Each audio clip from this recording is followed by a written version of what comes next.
Sí. Listo, muchas gracias. ¿Me puedes repetir la pregunta? Eso fue de que no necesito que me acuerde la pregunta, por favor. Sí, Mariana, que sí es cierto, pues ese mito de que a las perras el método de planificar, o sea, pues no sé si habrán pastas, pues escuchar pues sobre las inyecciones, al tiempo les produce como tumores. Vale, listo, ya. Yo te voy a compartir mi criterio profesional y personal al respecto. Yo lo que les recomiendo es que definan, por ejemplo, posterior o cumplido los 6 meses de la perrita, de la hembra, definan si van a decidir que ésta tenga pues un proceso de embarazo de gestación o si no van a definir ese proceso. Porque a partir de los 6 meses, de manera responsable, yo puedo efectuar una ovarioesterectomía que ustedes van a conocer que se llama OVH, pues que por sus siglas le dicen OVH, y es mi responsabilidad generar esa cultura como auxiliar veterinario, es mi responsabilidad generar esa cultura también como propietario, de que como yo administro en cierta forma la calidad o en muchas formas la calidad de vida de nuestro paciente, de nuestro animal o mascota, pues yo tengo que decidir qué va a pasar con su sistema reproductivo y lo mejor es prevenir y decidir cuántas camadas de manera responsable quiero que tenga y cada cuánto, porque estar de gestación en gestación no es saludable, genera demasiado gasto fisiológico. Entonces lo mejor es olvidarme de ese, pues es mi criterio profesional, olvidarme de ese tipo de acciones que son comunes ya en la medicina humana y aplicar la ovarioesterectomía en el momento que yo digo, listo, no quiero que ella en este momento me vaya a tener más crías, aplico la OVH. Quiero que me vaya a tener, por ejemplo, dos procesos de gestación, me programo. Tengo tal raza, tengo tal características de esta perrita, voy a hacer que tenga después del año la primera gestación, va a tener su camada, la voy a dejar recuperar otro año, va a tener otra vez una segunda camada y yo pienso que ya es suficiente, la verdad. Es más, con una creo que es suficiente. Y ya digo, hasta aquí voy a efectuar la OVH. Es lo más honesto, es evitar realmente pues que el animal vaya a pasar por procesos innecesarios. ¿Listo? Bueno, entonces voy a continuar. ¿Sí? La OVH es lo mismo que la esterilización. Sí, lo que pasa es que esterilizar es el término que damos al hecho, viene la palabra estéril, de que ya no tenga la capacidad reproductiva para generar pues una descendencia, ¿cierto? Entonces, es el término general. Y la ovaristerectomía, ya la parte de tomía, que es extracción, eso es precisamente lo que hablábamos hoy, de que estudiemos los conceptos de la semiología o de la medicina. Me habla que ovarios, ístero, útero, tomía, extracción. Voy a generar la extracción de los ovarios y del útero para evitar pues que haya una posterior preñez en caso de monta de la hembra. Entonces, digamos que se utiliza en el mismo término, pero el OVH es como tal la técnica que el médico cirujano va a emplear, ¿vale? Listo. Entonces, a ti. Entonces tenemos lo que es la histología, entonces van a entender qué es la histología. Tenemos otro rango de aplicabilidad en el cuidado de un animal, que es la anatomía en cuanto a la topografía. Me adelanté un poco, les expliqué hace un momento qué era, pues aquí tenemos el término, que es, ya incluye todos esos métodos donde vamos a determinar exactamente las posiciones relativas de las distintas partes del cuerpo. Yo diría que este es el nivel al que todos deben llegar al final de este recorrido, no exactamente del módulo, sino al final del recorrido como auxiliares veterinarios. Porque realmente permitir, por ejemplo, que en algún momento cuando les digan a ustedes que también vamos a estudiar eso acá, los planos para tomar por ejemplo, algo común que ustedes les digan, toma la radiología, ¿así? Un RX, la radiología, el decúbito lateral, o para mostrar una parte como tal, por ejemplo, de la pelvis, etcétera. Pues si no sabes dónde queda y tomas, yo que sé, el cráneo en vez del fémur, estoy exagerando, pero para que me entiendan, entonces pues no tengo los conocimientos de dónde quedan las posiciones de esas partes específicas que me están pidiendo, entonces no voy a poder tomar la radiografía. Y obviamente es extremadamente importante, entenderán, en su función de auxiliar veterinario. ¿Listo? La aplicada, como hablábamos, pues hay muchas ramas de aplicabilidad para la anatomía, la cirugía, el diagnóstico, la parte práctica, la ecografía, como les hablaba un momento. Entonces, ese también hace parte de donde van a aplicar todo ese conocimiento. Entonces, cuando estén estudiando en su casa, que yo les diga, van a estudiar el sistema respiratorio y estén, Dios mío, qué largo, qué cantidad, o etcétera de cosas, pues van a entender que al final todos esos conocimientos los van a conducir a la anatomía aplicada, que es realmente lo que va a hacer la diferencia de ustedes como auxiliares veterinarios, ¿sí? Esto es lo que hace la diferencia de ustedes. Eso es lo que va a permitir que ustedes trabajen con confianza y hablen con propiedad. Listo. La anatomía, a su vez, como yo les decía, la manera de analizar nuestro paciente, obviamente se analiza completamente, pero para llegar a algo completo debemos partir de zonas, de partes, de algo más específico y entender cómo cada cosa específica se conjuga, se une y forma todo ese cuerpo. Es así como la anatomía tiene su método sistemático, es decir, organiza para el estudio de la misma el cuerpo de este animal por partes, y esas partes no vamos a mencionar la palabra parte, sino la vamos a denominar que está formado por sistemas de órganos. Es decir, un sistema integra varios órganos. Por ejemplo, yo les digo, sistema cardiovascular. ¿Qué compone el sistema cardiovascular? El corazón, punto. No solo lo compone el corazón y punto. ¿Los pulmones también? No, por ejemplo, ahí me mezcló otro sistema. Eso es lo que vamos a estudiar. Y en el caso de los pulmones sería sistema respiratorio. Que el sistema respiratorio es muy coequipero del sistema circular, sí, pero en sí todos los sistemas se necesitan mutuamente para conservar la vida del animal. Se me vienen muchos ejemplos a la cabeza, no sé por qué se me viene particularmente pero se los voy a decir como para que me entiendan un poco esta base, este camino tan bonito que ustedes han decidido para sus vidas, y lo apliquen para ustedes, digamos en personas, cuando les dicen, hey, por favor, los hábitos, una buena nutrición, duerme bien, no tomes tanto licor ni grasas, puedes afectar ciertos sistemas. Si no duermes bien y te emborrachas y te la pasas, por ejemplo, de parranda en parranda, pues vas a terminar afectando ciertos órganos, por ejemplo, o sistemas como el sistema digestivo. Vamos a ahí también ver afectado el hígado, vamos a ver afectado el sistema nervioso, o la parte pues, neurológica. Y al final va a llegar el momento que un sistema trata de ayudar al otro y de compensarse entre sí. Y por eso más adelante ustedes van a ver que el cuerpo entre sí trata siempre de mantener la vida y de compensarse, pero llega un momento en que ya no puede más y si no hacemos una buena administración ya causa la muerte o causa una pérdida o un colapso, una pérdida de una zona, de un sistema, y eso pues resta calidad de vida, ¿sí?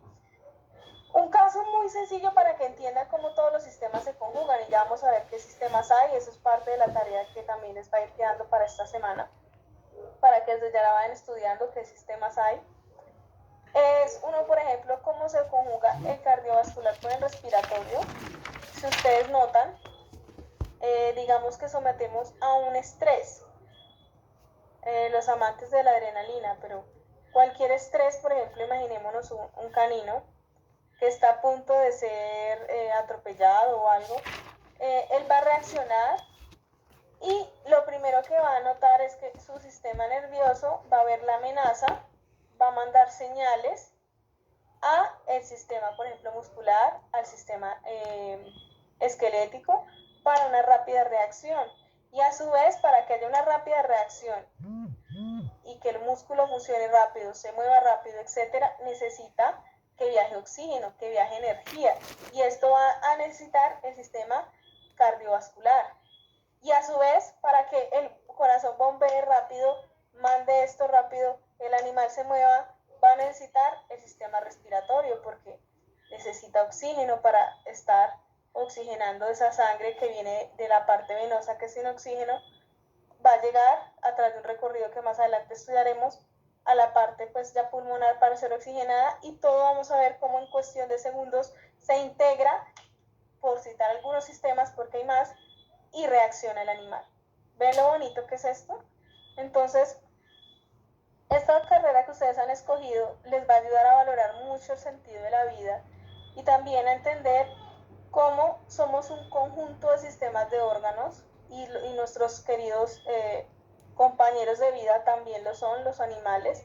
Y este grupo de sistemas de órganos tienen sus orígenes, tienen su estructura.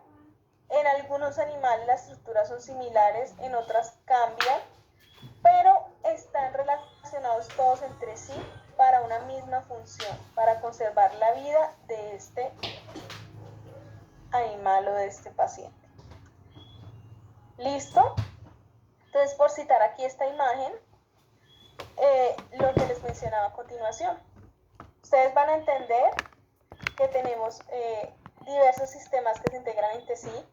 Aquí esta imagen me muestra someramente, no detalladamente, pero sí someramente me muestra algunos de ellos para que ustedes en este preámbulo introductorio entiendan que poseen los animales, por ejemplo, un sistema nervioso o neurológico, ¿cierto? Que nos va a llevar a estudiar diversas estructuras, cerebro, cerebelo, médula espinal, etc. Vamos a tener también el sistema respiratorio, que nos va a integrar los pulmones, pero hay vías altas y bajas. El pulmón solo no funciona, necesita unos bronquiolos, unos bronquios, una tráquea, la tráquea a su vez se debe conectar y así sucesivamente. Eso compone ese sistema. Vamos a ver que está el otro sistema, que es el sistema circulatorio, donde listo, el corazón excelente, es vital, nadie lo va a discutir, pero no es el único órgano vital. Hay varios vitales que ustedes van a ir identificando, pero sí saben que necesita de quien transporte esa sangre, tanto oxigenada como no oxigenada, tanto para que llegue al pulmón para que sea oxigenada, como para que llegue a todo el cuerpo y sea irrigado todo el cuerpo. Entonces, este sistema también posee vasos sanguíneos. Estos vasos sanguíneos debemos diferenciar los cuales son arterias que llevan sangre oxigenada, cuáles son venas que llevan sangre sin oxigenar, y cuáles por su calibre, por su tamaño, ya pasan a denominarse capilares. Porque miren que llega la sangre de llegar hasta el espacio más, pues incluso hasta la piel llega. Ya que hablo de la piel, ese es otro sistema, por acá está, el sistema tegumentario, que es el sistema más grande que tiene el animal porque lo cubre completamente. Este también tiene su estructura y como nos mencionaba un compañero, por ejemplo, contiene las glándulas sudoríparas, es una de las partes que están en las capas epiteliales, que es la piel. Tenemos el sistema esquelético, ¿vale? Que es fundamental, es el primero que vamos a empezar a estudiar. Es probable que la próxima clase. Y vamos a empezar a estudiar ese sistema porque este sistema esquelético me va a dar los nombres claves que me van a ayudar a aprenderme la topografía. Ya les expliqué articulación, incluso se parecen a los nombres de los músculos de diferentes o de otros sistemas. Entonces el sistema esquelético es por el que debemos partir. El sistema reproductor, en este caso pues acá señala varios porque estamos hablando de una hembra, pero también tiene pues otros sistemas, lo que es la parte pues de macho, de la parte masculina. Y tenemos también otro tipo de sistemas que ya cumplen una función más excretora, y vamos a ver como lo que llamamos la parte renal, que compone los riñones. O tenemos otro sistema que es el sistema digestivo. Por ejemplo, aquí nos está mostrando únicamente el sistema delgado, pero el intestino delgado, pero no es que el intestino delgado lo sea todo, ¿no? O sea, viene de un recorrido que vamos a aprender, que es bastante variado. El esófago, el estómago, tenemos intestino delgado, intestino grueso, el colon, etcétera, el recto, y vamos a entender ese recorrido. Entonces, esto es un paso a paso, y lo primero que vamos a entender es que para poder brindarle el cuidado a ese animal, aunque ese no es el módulo de anatomía, vamos a aprender las bases de los sistemas para entender que es un animal que se integra de manera compleja pero altamente eficiente. Por eso es la frase tan común de que es que somos como unas máquinas. Somos aún más perfectos que unas máquinas, somos muy bien diseñados, y es muy hermoso ver cómo se integra cada parte del cuerpo. Entonces vamos a dar un repaso para aquellos que de pronto todavía se sientan un poco perdidos en la terminología. Tenemos entonces que la osteología es esa rama de la anatomía sistemática que describe el esqueleto. Incluso ahí integra lo que es la parte pues, de la artrología, la parte pues, de las articulaciones también deben tenerla presente, porque los huesos se unen a través de articulaciones, y describe pues cómo el sistema óseo cumple una función muy importante. Y esto es importante que lo sepan, porque existe el sistema óseo, ¿qué hace el sistema óseo? Entonces, el sistema óseo define una forma en el animal, ayuda a generar soporte al peso de ese animal, ¿sí? A toda su estructura anatómica, y protege las partes del cuerpo. Por ejemplo, ¿ustedes creen que es coincidencia la forma de esas costillas? ¿Protegen qué órgano, por ejemplo? ¿Quién me dice? ¿Qué órganos me puede estar protegiendo las costillas? El corazón, los pulmones. Muy bien. ¿Y serán vitales? Por supuesto. Muy bien. Entonces, eso es lo que debemos ir entendiendo paso a paso, ¿sí? Yo sé que muchos dirán, no, es que esto es bueno, gente incluso de afuera me ha dicho, oye, ¿qué nivel le vas a dar a ellos? Porque recuerda que es un nivel técnico, pero yo sí quiero de pronto darles un poquito más, en el sentido de que sé que ustedes tienen la capacidad de entender esta parte más interiorizada de la medicina veterinaria. Entonces, asimismo vamos a ir entendiendo que también hay otro sistema. Este es el que vamos a empezar a estudiar, osteología. Vamos a pasar a estudiar lo que es artrología. Entonces vamos a entender el concepto de la artrología, o también denominada sindesmología. ¿Qué hace esto? Es el método sistemático en el cual se describen las articulaciones y cuáles son esas funciones de las articulaciones. Pues es supremamente fundamental una articulación para permitir el movimiento de los segmentos, porque los huesos de por sí son rígidos. Ellos necesitan las articulaciones para generar los movimientos específicos, y por eso es tan importante. No sé si alguno ha visto casos que es común, y en Tuluá, por ejemplo, pastores alemanes, displasias de cadera y todas estas cosas. Es importante entender esas uniones y qué me puede ocasionar una displasia de cadera. Entonces, toda esta parte de la artrología, la sindesmología, nos ayuda a entender cómo las articulaciones cumplen su función de movilizar esos segmentos rígidos de los huesos, que también hay varios tipos de huesos, y eso lo vamos a entender más adelante. Cómo nos ayuda, aparte de ayudar a ese movimiento, los mantiene organizados, los mantiene unidos pues, por partes o bandas fibrosas fuertes.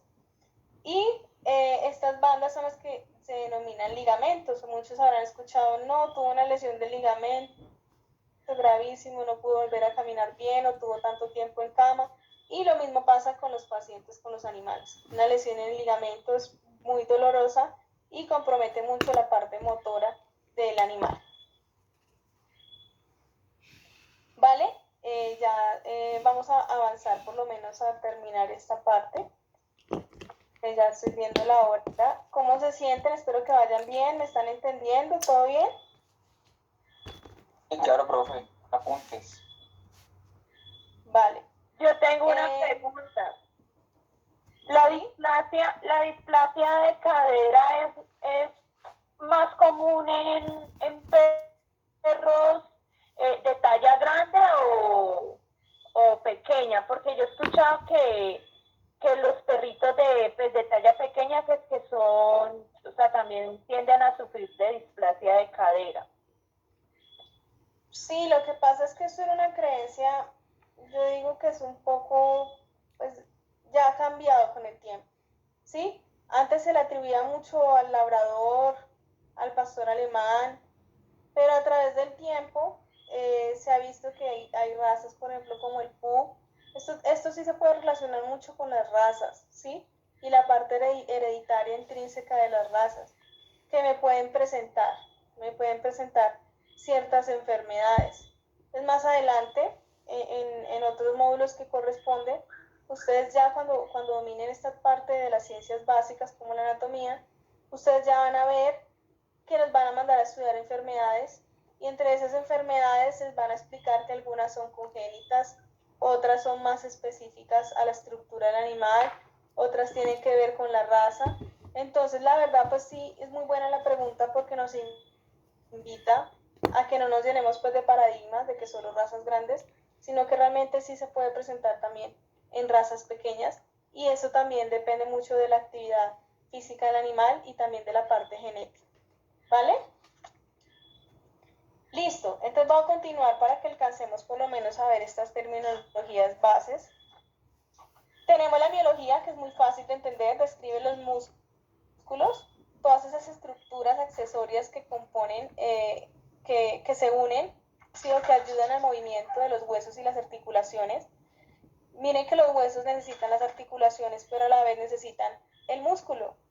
No se puede por sí solo generar un movimiento si estas tres partes no se integran. Por eso algunas veces van a escuchar de que les hablan de sistema músculo-esquelético. Lo suman porque realmente se integra, pero tanto decir biología como decir osteología, como decir sistema esquelético, sistema muscular por aparte, está bien definido, ¿vale? Que es importante, un ejemplo curioso que se me viene, no sé si tanto lo notan en humanos que en personas mayores y en animales, la tendencia es que a medida que va pasando los años, cuando ya se va volviendo uno senil, va perdiendo capacidad de absorción de proteína. La proteína proviene de algunas fuentes alimenticias, indaguen, por ejemplo, la carne, lentejas, etc. En este caso, pues, los animales reciben alimentos balanceados, concentrados, que zootecnistas y veterinarios han calculado exactamente las dosis de proteínas para la edad. Por eso es importante que le demos el alimento de la edad del animal que es. No que a una persona senil, no que a un animal senil yo le dé un alimento de cachorro, por ejemplo, porque ya vienen sus porcentajes nutricionales. Pero bueno, no me voy a desviar el tema. El caso es que, por ejemplo, el nivel de proteína, ya cuando es senil, él no me va a absorber fácilmente la proteína.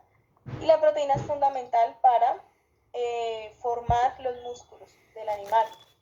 Entonces, los músculos de nuestro paciente, a medida del tiempo y de las personas, se van a ir atrofiando. Y por eso ustedes ven que los ancianos, aparte que se han afectado otros sistemas como el muscular, el articular, a menos músculo, menos capacidad energética y menos capacidad de movimiento. Entonces van a ver que sus movimientos son mucho más lentos, más dificultosos. Entonces ustedes tienen que explicarle eso cuando vaya el paciente con el propietario, porque ustedes no solo van a tratar con animales. Hay que tratar muy asertivamente la comunicación con las personas. Yo, por ejemplo, soy un amante de la psicología, sí, todavía tengo la esperanza de estudiar la psicología más adelante. Y me gusta esa parte de esa comunicación, de esa neurolingüística asertiva, ustedes deben aprender, porque lo que ustedes le expliquen realmente al propietario es lo que finalmente va a tener un efecto en el paciente. Realmente, listo, muy chévere la atención perfecta en la clínica, pero si yo quiero realmente lograr un cambio significativo en ese sistema músculo-esquelético de, por ejemplo, ese paciente senil, pues ¿con quién debo tratar más? Con la comunicación del propietario, ¿sí? Ese es el mensaje que quiero que se lleven y que me importa muchísimo que tengan claro. Listo. La esplagnología es la descripción de toda la parte pues, visceral, que es esto. Ya incluye lo que es el estudio de cómo los diversos sistemas internos del cuerpo se conjugan, por ejemplo, el aparato digestivo, el respiratorio, el urogenital, que a su vez el sistema digestivo es un sistema por aparte, sino que la esplagnología es quien me ayuda a describir estos órganos. El respiratorio es otro sistema, el urogenital es otro sistema. Además de esto, pues las glándulas también generan y forman diversas partes del cuerpo del animal. Tenemos también lo que es la geología, que es el estudio que nos va a describir el sistema circulatorio. Entonces recuerden que estamos hablando tanto de logía, que es el estudio, como de sistemas. Entonces el sistema circulatorio o cardiovascular me va a componer diversos órganos, diversas partes, por ejemplo el corazón, las arterias, venas, etc. Tenemos también la neurología, que nos permite describir lo que es el sistema nervioso, el cual es el encargado de direccionar, de coordinar, de controlar las funciones intrínsecas de los órganos y de diversas estructuras. Ese es uno de los sistemas un poco más complejos, pero muy interesantes. Y si ustedes vieron, por ejemplo, el video de intoxicación del perrito que se comió el sapo, pues pudieron ver allí cómo todo su sistema neurológico está afectado y a su vez, pues como él es el encargado de coordinar las funciones, afectó inmediatamente el muscular, ¿sí?